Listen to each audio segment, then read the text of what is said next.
Morning. આજે આપણે ડીએમઈમાં mid same 2 માટેના મોસ્ટ આઈએમપી દાખલા જોઈએ છીએ.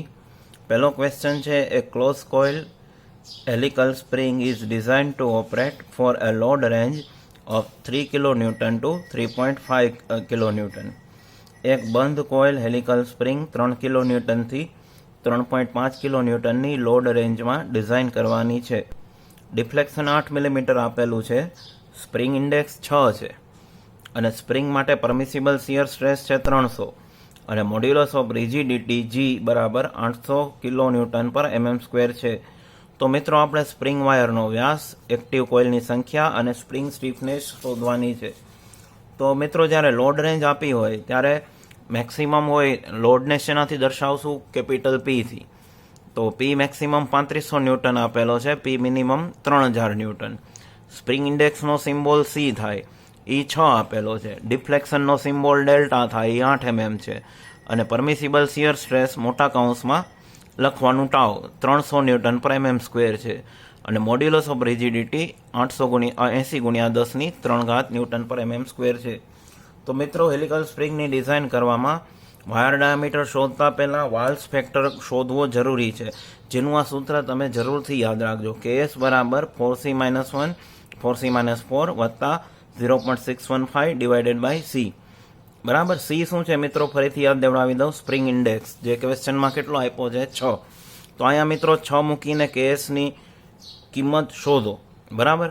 તો અહીંયા હું ઈચ્છું છું કે તમે વિડીયો પોઝ કરો, અહીંયા 6ની કિંમત મૂકો, કેલ્ક્યુલેશનથી આ KS બરાબર 1.2525 આવે છે કે નહીં એ ચેક કરો. પછી મિત્રો હેલિકલ સ્પ્રિંગની ડિઝાઇનમાં એલાવેબલ સ્ટ્રેસ શિયર સ્ટ્રેસનું સૂત્ર યાદ રાખવું જરૂરી છે, KS ગુણ્યા PD છેદમાં πd². તો હવે મિત્રો આપણી પાસે KSની કિંમત તો છે, P કયું લેવાનું? તો કે આ મેક્સિમમ આપ્યું છે એ લેવાનું. અને D એટલે મીન ડાયામીટર થાય, તો મીન ડાયામીટર આપણી પાસે નથી. તો સ્પ્રિંગ ઇન્ડેક્સ C બરાબર શું થાય? મીન ડાયામીટર છેદમાં વાયર ડાયામીટરનો રેશિયો. તો capital D by small d કેટલું આપ્યું છે? 6. તો કેપિટલ D બરાબર શું થાય? 6D થાય. તો એ કિંમત આપણે અહીંયા મૂકશું, KS એમનેમ, P એમનેમ, D બરાબર 6D છેદમાં πd³. બરાબર. તો હવે આ સાદરૂપ આપો તો શું થઈ જશે? KS ગુણ્યા P ગુણ્યા 6, D એકવાર ઉડી જશે એટલે πd² થશે. હવે મિત્રો એલાવેબલ શિયર સ્ટ્રેસ ટાવની કિંમત મૂકી દો. KS બરાબર 1.2525 મૂકો. P કયો લેવાનો? મેક્સિમમ લેવાનો. બરાબર છે. એ અહીંયા 3500 મૂકો ગુણ્યા 6 છેદમાં πd². હવે D² ને કરતા બનાવો, વિડીયો પોઝ કરો અને Dની કિંમત શોધો. બરાબર. કેલ્ક્યુલેટરથી. તો 6 મિલીમીટર આવશે. તો હવે કેપિટલ D બરાબર શું છે? મીન ડાયામીટર 6D છે. તો છાંય 36 mm એ જવાબ આવશે. તો પહેલો જવાબ આપણને મળી ગયો. હવે બીજું મિત્રો હેલિકલ સ્પ્રિંગમાં નંબર ઓફ એક્ટિવ કોઇલનું સૂત્ર N ડેલ્ટા ઉપરથી યાદ રાખવાનું છે.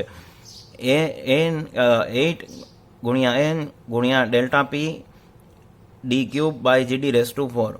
જ્યારે મિત્રો લોડ રેન્જ આવે ત્યારે અહીંયા ડેલ્ટા P મૂકવાનો અને લોડ રેન્જ ના આવે ત્યારે ખાલી P મૂકવાનો. અહીંયા લોડ રેન્જ આપી હતી, P maximum minus P minimum, એટલે 3500માંથી 3000 જાય તો કેટલા વધે? 500 ન્યૂટન વધે. હવે આ સૂત્રમાંથી વિડીયો પોઝ કરીને Nને કરતા બનાવો. Nને કરતા બનાવો અને રીઅરેન્જ કરો અને Nની કિંમત શોધો. બરાબર. તો એમાં બધી કિંમત મૂકી દો તો આ જવાબ તમને 5 આવશે. N 4.44 એટલે અપૂર્ણાંક ન લેવાય એટલે 5 લેવાનો. પછી છેલ્લું પૂછ્યું છે સ્પ્રિંગની સ્ટીફનેસ, માનો કે એને Q વડે દર્શાવી, તો એનું સૂત્ર યાદ રાખો, ડેલ્ટા P છેદમાં ડિફ્લેક્શન એટલે 500/8. તો 62.5 ન્યૂટન પર mm જવાબ આવે. તો મિત્રો તમે જવાબમાં યુનિટની કાળજી રાખશો એવી આશા છે.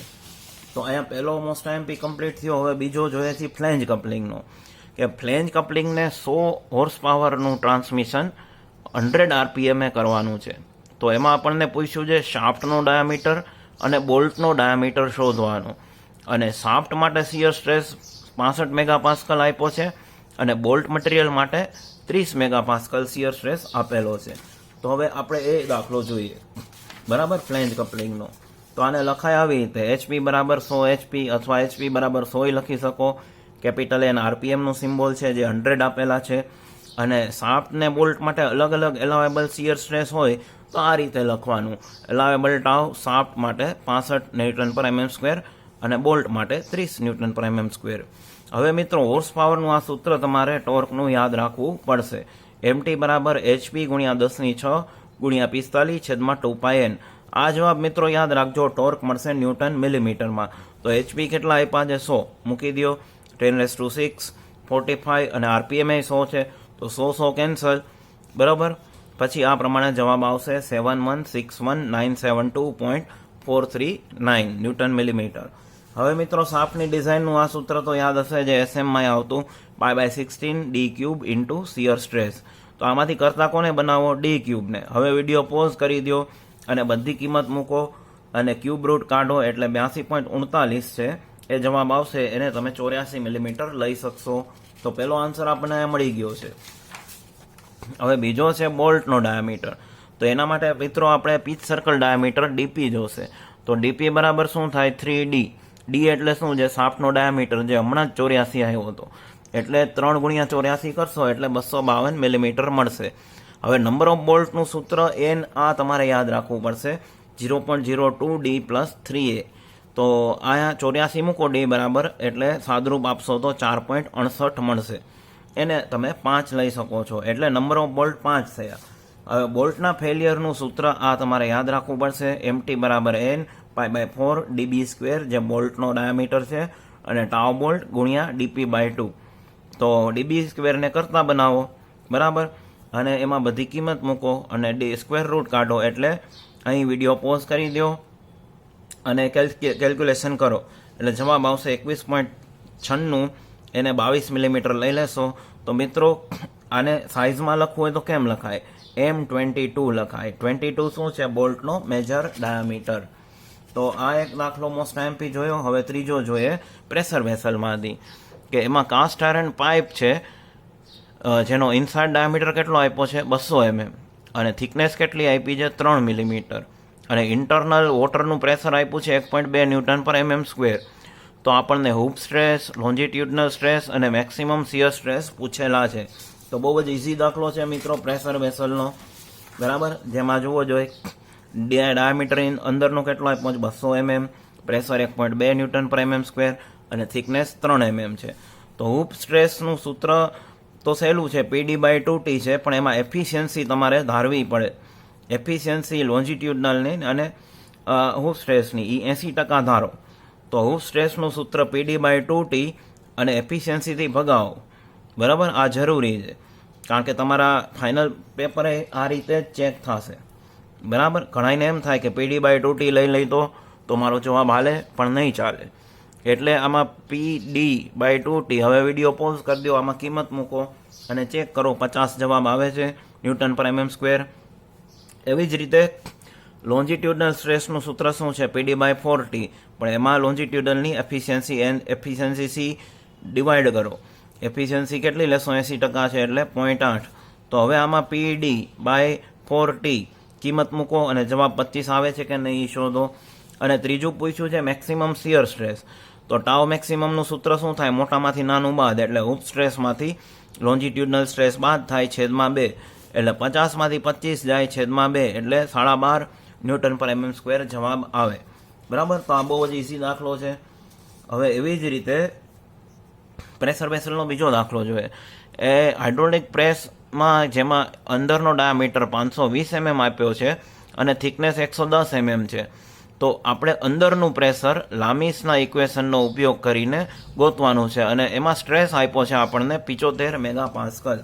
તો મિત્રો આ પણ ઇઝી દાખલો છે. આમાં સિમ્બોલ શું લેશો? DI બરાબર 520 મિલીમીટર, થિકનેસ 110, પ્રેશર ગોતવાનું છે અને સિગ્મા ટી કેટલો આપ્યો છે? 75 ન્યૂટન પર mm સ્ક્વેર.